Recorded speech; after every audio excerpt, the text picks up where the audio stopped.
নমস্কার বন্ধুরা, আশা করি রাজ্যের প্রায় 1.5 লক্ষ মানুষ বাদে সবাই ভালো আছেন। 1.5 লক্ষ মানুষ বাদে কেন? কারণ যে 25,753 জনের চাকরি গেছে তারা আর তাদের বাড়ির লোকরা নিশ্চয়ই ভালো নেই। বাকি সবাই তো ভালো আছে, ভোট আসছে, আনন্দ হচ্ছে, ফুর্তি হচ্ছে, IPL চলছে, আমরা ভালো আছি, আমাদের কোনো সমস্যা নেই। সমস্যা কাদের? সেই 25,000 বা প্রায় 26,000 ছেলেমেয়ের, যারা 2016 সালে চাকরিতে ঢুকেছিলেন, এখন তাদের চাকরি নেই। অনেকে ছেলে মেয়ে হয়ে গেছে, তারা দেখছে বাবার বা মার চাকরি চলে গেছে।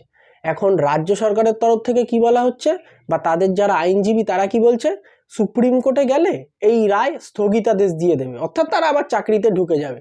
আবার দেখা গেল কোনো আবার সুপ্রিম কোর্টের কেস মিটতে মিটতে আরও 10 বছর লাগবে, কি 15 বছর, কি 20 বছর, কি 25 বছর লাগবে।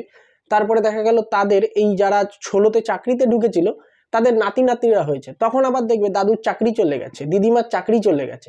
তাহলে চিন্তা করেন, এমন একটা রাজ্যে, কি এমন একটা দেশে আমরা বাস করছি যেখানে আপনার পায়ের তলার মাটি বিক্রি হয়ে যাচ্ছে, মাথার উপরে ছাদ বিক্রি হয়ে যাচ্ছে, এমনকি আপনার প্রাপ্য জিনিসগুলি সরকারি লোক যাদের আপনি ভোট দিয়ে মাথার উপরে বসিয়েছেন, আপনার হয়ে তারা লড়াই করে জিনিস ছিনিয়ে আনবে, তাই তারা আপনার হকের জিনিস বিক্রি করে দিচ্ছে। এমনকি আপনি পড়াশোনা শিখে যোগ্যতা প্রমাণ দিয়ে চাকরিতে ঢুকেছেন, এবার ঢুকে দেখছেন কি কিছু লোকের বা কিছু ছেলেমেয়ের বাবার লাখ লাখ টাকা ছিল, হয়তো অসৎ পথের টাকা, তাই তারা তাদের ছেলে মেয়েদের কি করেছে, ঘুষ দিয়ে পড়াতে ঢুকিয়েছে।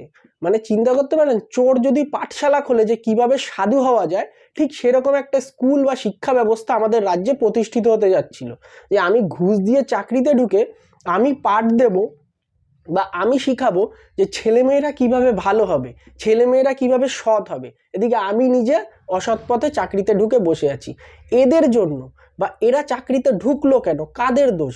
যেসব মন্ত্রীরা আমাদের মাথার উপর বসেছিল, তাদের ঢোকার ব্যবস্থা করে দিয়েছে কিছু টাকার বিনিময়ে, তাদের দোষ। তাহলে তারা বলছে কি আমরা নিঃস্বার্থভাবে সেবা করতে চাই, সেবা করতে গিয়ে মারামারি বেঁধে যাচ্ছে, টিকিট না পেলে অন্য দলে চলে যাচ্ছে। সেবা করার এত হিড়িক, সেবা করতে এসে তারা কি করছে, আপনার চাকরি অন্য লোককে বেচে দিচ্ছে। যার চাকরি পাওয়ার কথা না, সাদা খাতা জমা দিয়ে চাকরি পেয়ে যাচ্ছে। তার ফলে কি হচ্ছে, আপনি চাকরি পেয়েছেন, আপনার বাবার তেমন পয়সা ছিল না, আপনি বা পয়সা ছিল হয়তো, কিন্তু আপনি নিজের যোগ্যতায় চাকরি পেয়েছেন, নিজের পায়ে দাঁড়িয়েছেন, ভেবেছেন ঠিক আছে এবার একটা গাড়ি কিনি, একটা জমি কিনি, একটু বাড়ি করব, নিজের হবে। তাতে কি হবে, বউ সন্তান মা বাবাকে নিয়ে শান্তিতে থাকবো। তা কি করলেন আপনি, আপনার এই টাকায় তো আর সব ক্যাশ পয়সা হয় না, আপনি ইএমআইতে নিলেন, কিছুদিন পর দেখলেন আপনার চাকরি নেই।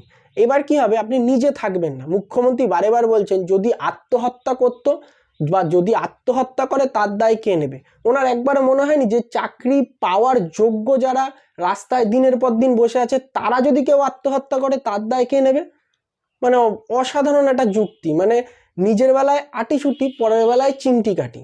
তাই দেখেন ভোট আসছে, এবার আপনি চিন্তা করে দেখেন ভোট দিয়ে কি হবে। অনেকে বলছে একে ভোট দিস না, ভোটটা দিলে তোর ভোটটা নষ্ট হবে।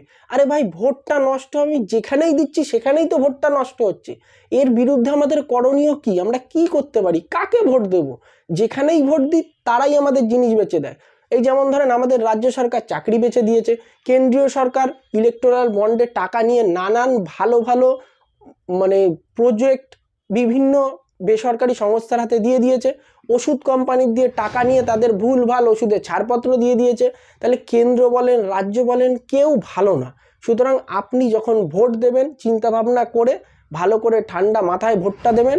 আর হ্যাঁ, এই 25,753 জনের পাশে কিভাবে দাঁড়ানো যায়, বা যারা ন্যায্য চাকরি প্রার্থী তাদের কিভাবে সুযোগ সুবিধা বা তাদের কিভাবে এই চাকরিটা ফিরে পেতে সহযোগিতা করা যায়, সেইটা মাথায় রেখে তবে আগামী দিনগুলো চলাফেরা করবেন এবং এদের সহযোগিতা করার একটা প্রয়াস আপনি